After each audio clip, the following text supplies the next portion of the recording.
We're going to install a plug-and-play remote starter that activates from the OEM remote on a Honda CRV. The year group we're working with is the 2007 through the 2011 Honda CRV. We're going to go ahead and get started. We also have the capability of setting up the unit through programming to activate using lock, unlock, lock instead of lock 3 times. When you lock the doors 3 times, you generate 2 horn honks on the second and third press of the lock button. With the lock, unlock, lock method, you can start the vehicle without having those 2 horn chirps. Now, this can only be done prior to shipping, so make sure if you're looking at the listing, you look at the activation method and be sure it's the method you choose, because we cannot change this once it's been shipped. And please do not buy it and then send us a message to change it, because we cannot promise that we would receive that message in time before the item ships. I'm going to start by removing the under dash cover that covers the fuse box. There's a turn tab here, and there's a push clip on this side. I'm just going to pop the push clip out. Next, we're going to remove the under dash piece. There are no screws, it's held down by clips. We're going to go ahead and we're going to apply a little outward pressure while we wiggle back and forth. Once we get a little gap started, it helps if we use a plastic tool to get down in there and give it a little persuasion. So we're going to go ahead, we're going to do this side.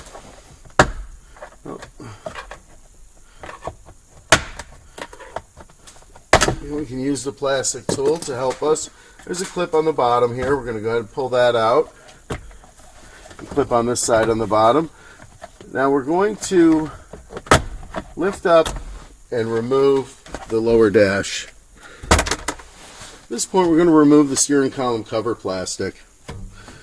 3 Phillips screws. I'm going to go ahead and remove them.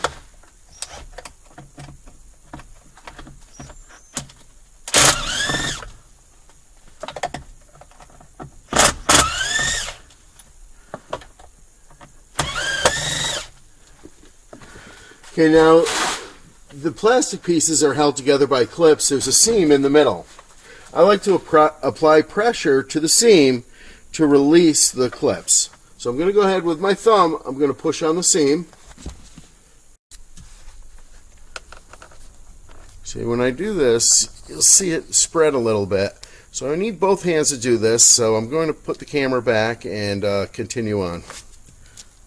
Okay, so I'm going to go ahead, push on the seam.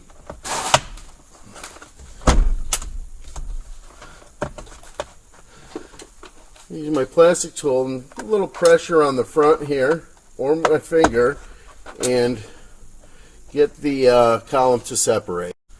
With the cover separated, I can lift up and pretty much get it to release. So we're going to want to remove the bottom piece. So we're going to spread the column cover apart a little bit so it fits over the ignition, and just pull downward.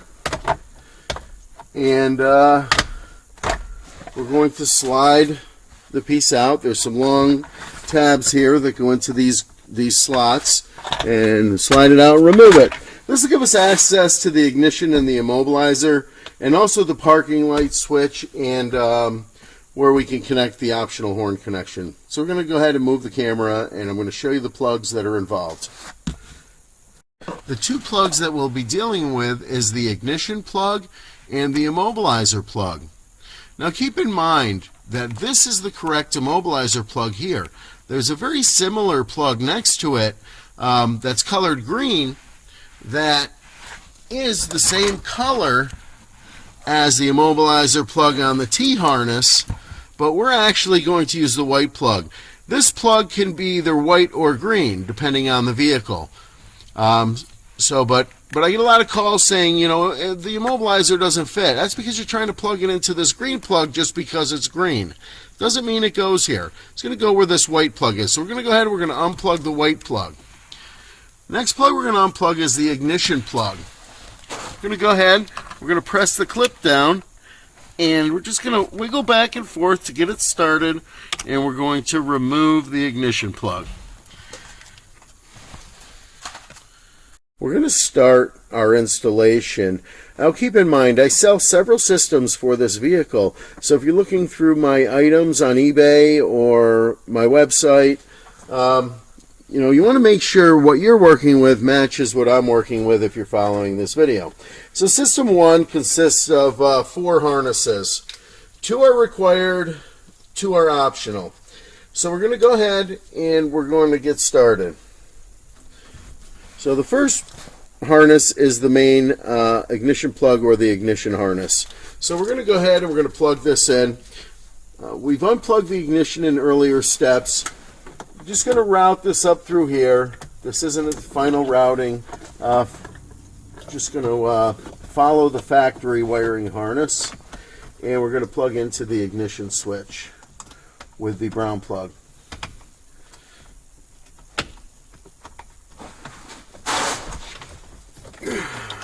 See a little bit here.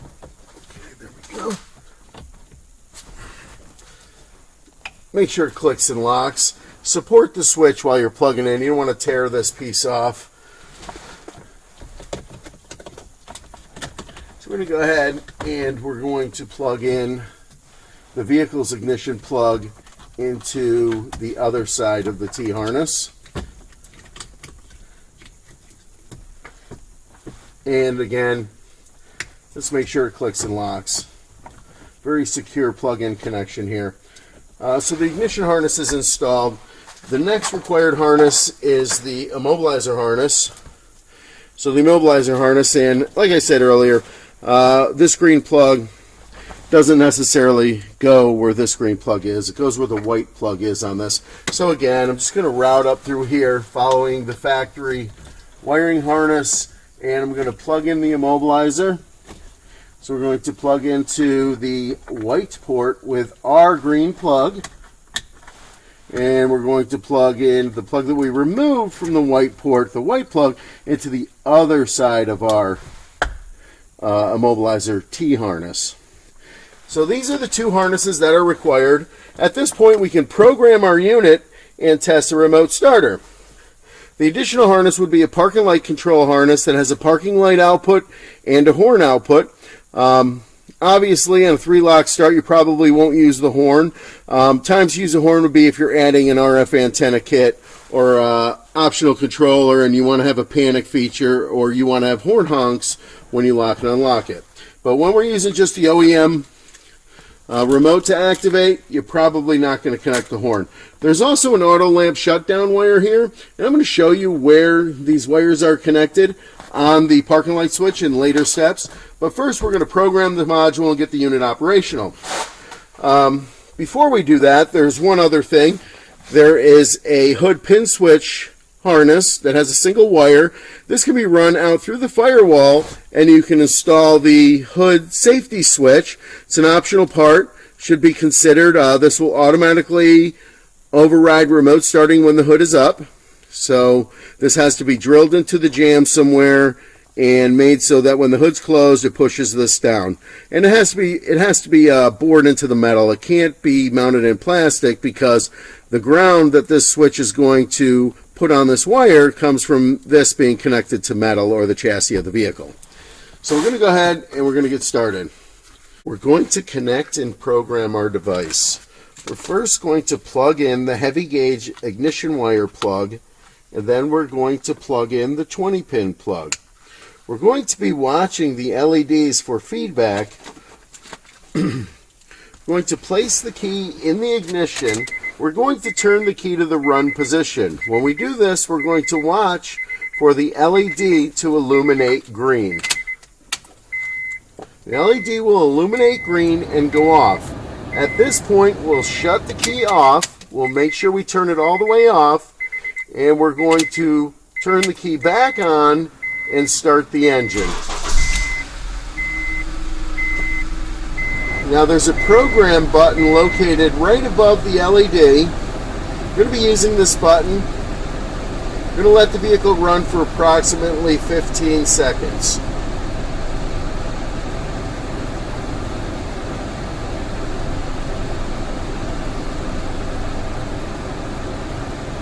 Now we're going to press and hold the brake pedal down. We're going to press the program button and release it. We're going to release the brake pedal, and we're going to watch for the LED to blink 2 times green. At this point, module programming is complete. We can shut the key off and test the remote starter. Silent remote starting with the OEM fob is triggered by pressing lock, unlock, lock to activate the remote starter.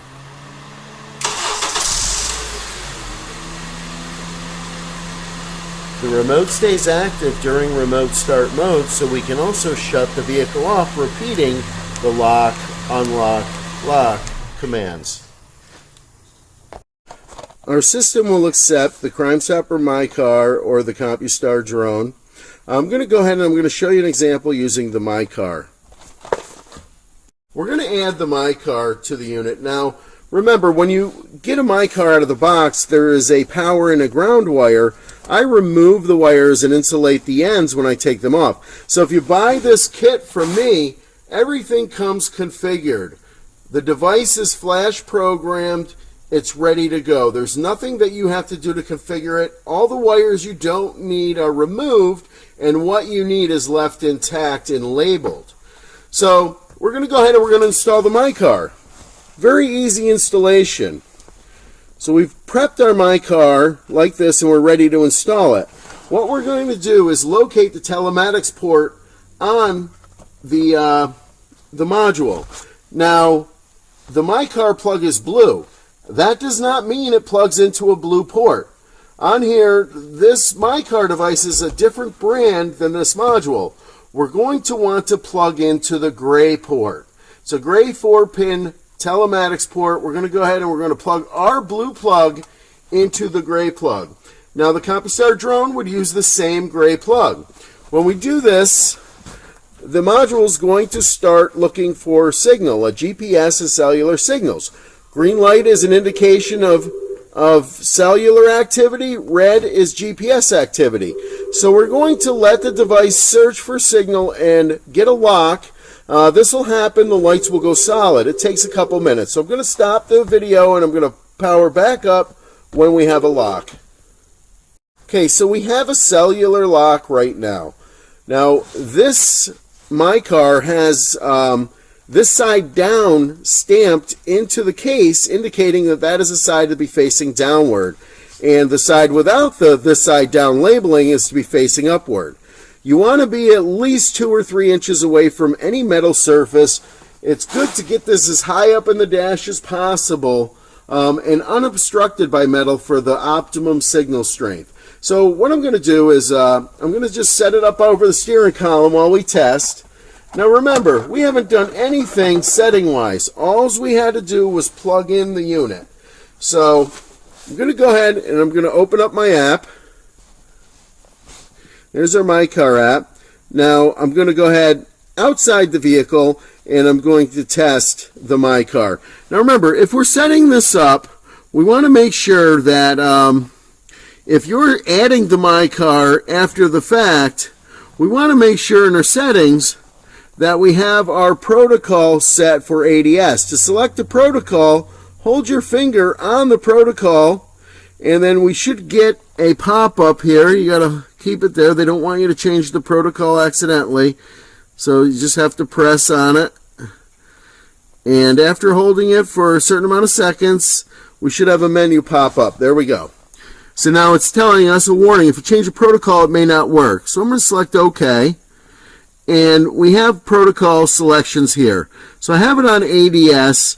It was already on ADS. At this point, you would accept. I'm going to cancel. And anytime you change the protocol, it takes a couple minutes for the unit to reboot to select or change the protocol. So we're going to cancel that, and we're going to go back to our settings, our main screen, and I'm going to show you how it works from outside. Got the My Car up and running. I'm going to go ahead and send a lock command. And we've received our confirmation. If you watch the parking lights on the vehicle, you'll see them blink. We're going to go ahead and we're going to unlock our doors. There's our confirmation. We have our indication here, doors unlocked. We're going to go ahead and start the vehicle.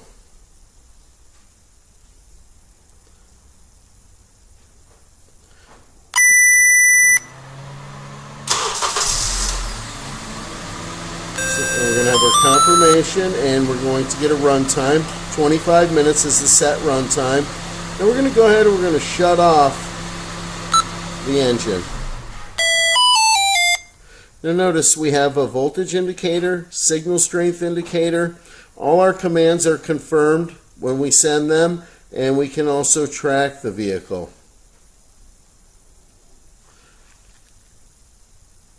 Okay, if we're going to do the parking light connection and the lights off connection here, we're going to want to unplug the parking light switch.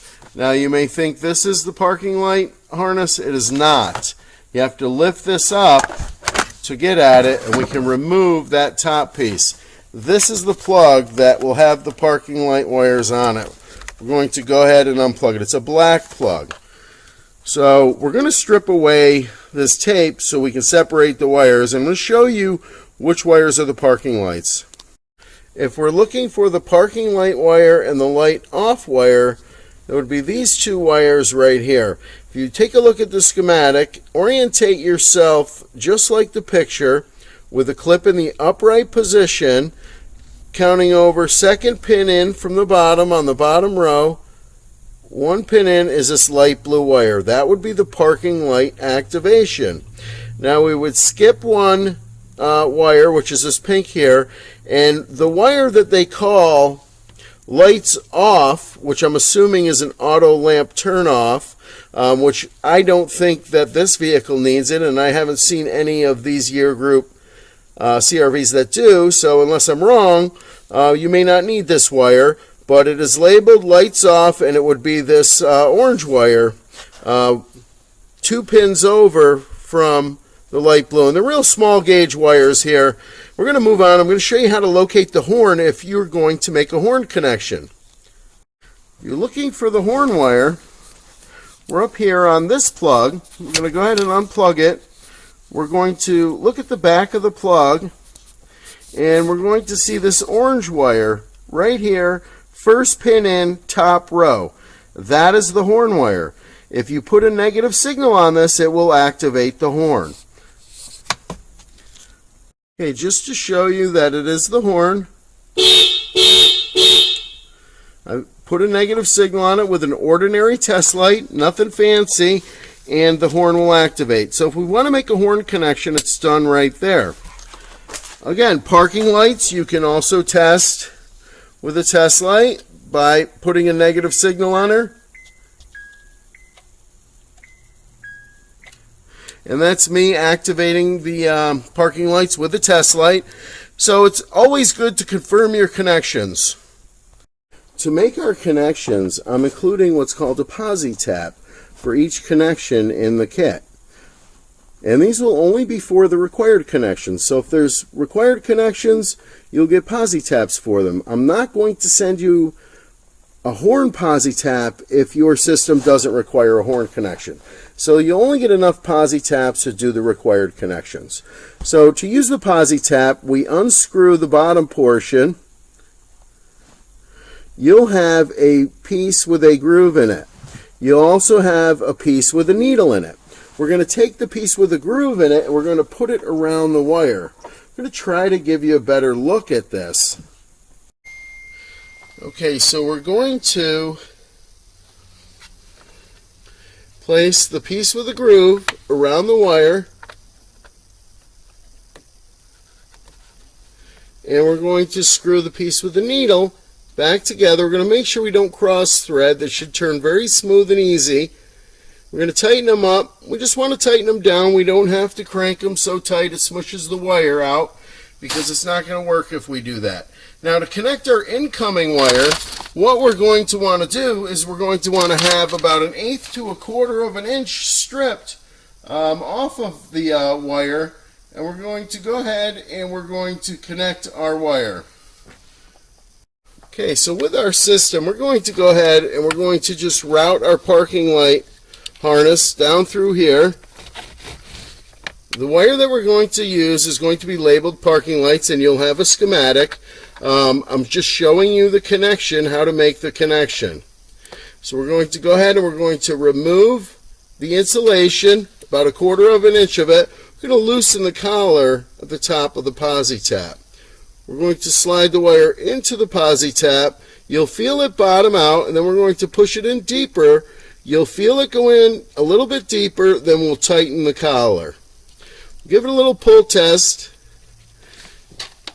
and then we'll go ahead and we'll plug our plug back in, and we're going to test our connection.